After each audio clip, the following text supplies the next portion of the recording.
1.5 വർഷം മുമ്പ് നടന്ന കാര്യമാണ്.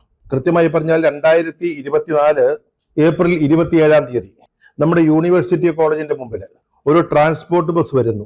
അതിന്റെ മുമ്പിലേക്ക് ഒരു കാറ് കുറുകയിടുന്നു. ആ കാറിൽ ഉണ്ടായിരുന്നത് നമ്മുടെ ബഹുമാനപ്പെട്ട മേയർ ആര്യ രാജേന്ദ്രനാണ്. ഒപ്പം അവരുടെ ഭർത്താവ് സച്ചിൻ ദേവ്. അവർ കാറിൽ നിന്നിറങ്ങുന്നു. കാറിലെ ഡ്രൈവറുമായിട്ട് ഒച്ചയിൽ സംസാരിക്കുന്നു, കൈചൂണ്ടി സംസാരിക്കുന്നു. ഇരുവരും രോഷാകുലരാകുന്നു. അതിനുശേഷം നമ്മൾ കാണുന്നത് MLA ഈ കാറിനുള്ളിലേക്ക് കടക്കുന്നതാണ്.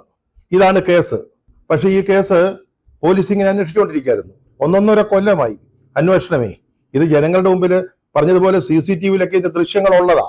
എന്നിട്ട് പോലും ഇങ്ങനെ അന്വേഷിച്ചുകൊണ്ടേയിരുന്നു. ഇപ്പൊ ഏറ്റവും അവസാനം അതിന്റെ കുറ്റപത്രം കൊടുത്തു തിരുവനന്തപുരത്ത് 1ാം ക്ലാസ് മജിസ്ട്രേറ്റ് കോടതിയിൽ. അത് വന്നപ്പോ നമ്മൾ പറഞ്ഞതുപോലെ പ്രതിപ്പട്ടികയിൽ നമ്മുടെ ആര്യ രാജേന്ദ്രനും ഇല്ല, സച്ചിൻ ദേവ് MLAയും ഇല്ല. അതിന് പകരം ആര്യ രാജേന്ദ്രന്റെ സഹോദരൻ അരവിന്ദാണ് പ്രതി. അയാളാണ് പ്രധാന പ്രതി. അങ്ങനെയാണ് വണ്ടി ഓടിച്ചിരുന്നത്. ഈ കുറുകയിട്ട കാർ ഓടിച്ചിരുന്ന അദ്ദേഹമാണ്. അത് ശരിയാ. പക്ഷെ ഈ ബസ്സിനുള്ളിൽ കയറുന്നത്, അല്ലെങ്കിൽ ഡ്രൈവറോട് രോഷാകുലരായിട്ട് സംസാരിക്കുന്നത്, കൈ ചൂണ്ടി എന്തൊക്കെയോ പറയുന്നത്, ഈ വക സംഭവവികാസങ്ങളൊന്നും അയാളില്ല. ഇപ്പൊ അയാളാണ് പ്രധാനപ്പെട്ട പ്രതി.